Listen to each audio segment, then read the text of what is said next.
Marchez selon l'esprit, vous n'accomplirez point les désirs de la chair.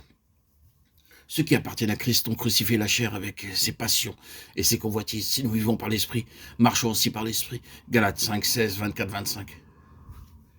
Si nous vivons par l'esprit, marchons par l'esprit, ces mots nous appellent à comprendre la différence qui existe entre une vie chrétienne languissante et une vie chrétienne en pleine prospérité.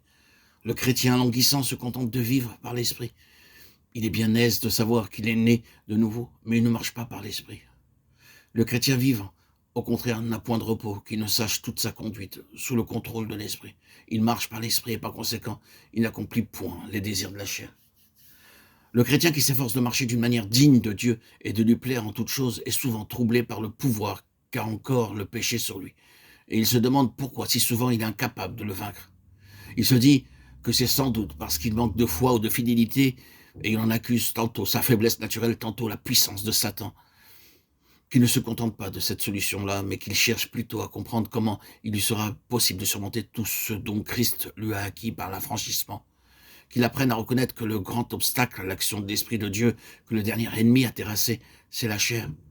C'est quand on sait ce qu'est la chair, quand on sait comment elle agit et comment il faut la traiter, qu'on peut la vaincre.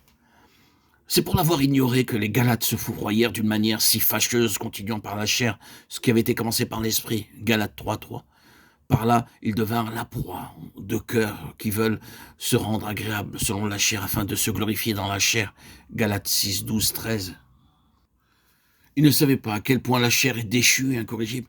Ils ne savaient pas qu'il y a tout autant de péchés à se glorifier dans la chair qu'à satisfaire les convoitises de la chair, car elle se donne alors l'apparence de servir Dieu, se chargeant de finir par la chair ce qui avait été commencé par l'esprit. Galates 3:3. Leur ignorance à cet égard les rendait incapables de réprimer la chair avec ses passions et ses convoitises. Toujours celle-ci avait la victoire, en sorte qu'ils faisaient ce qu'ils ne voulaient pas faire. Romains 7, 19. Ils ne savaient pas qu'aussi longtemps que la chair, que l'effort et la volonté propre cherchent à s'immiscer dans le service de Dieu, on reste par là même au service du péché. Et que le seul moyen d'empêcher la chair de faire le mal est de l'empêcher de chercher à faire le bien. C'est pour nous faire connaître ce qu'est la chair, soit à l'égard du service de Dieu, soit à l'égard du péché, que cette épître a été écrite. Paul cherche à enseigner aux Galates que l'esprit et l'esprit seul est la force de la vie chrétienne et que cette force ne peut agir que si la chair lui est entièrement assujettie. Et pour répondre à ceux qui disent « Comment cela se peut-il ?», il revient à l'une des vérités centrales de la révélation divine.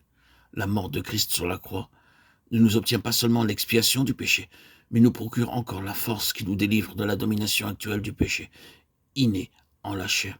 Quand Paul nous dit de marcher par l'esprit et qu'il ajoute « Ceux qui appartiennent à Christ ont crucifié la chair avec ses passions et ses convoitises » Galates 5, 16, 26, il nous enseigne le seul moyen d'être affranchi de la chair. Aussitôt qu'on comprend ces mots, crucifier la chair, et qu'on s'y conforme, on possède alors là le secret de marcher, non plus selon la chair, mais selon l'esprit.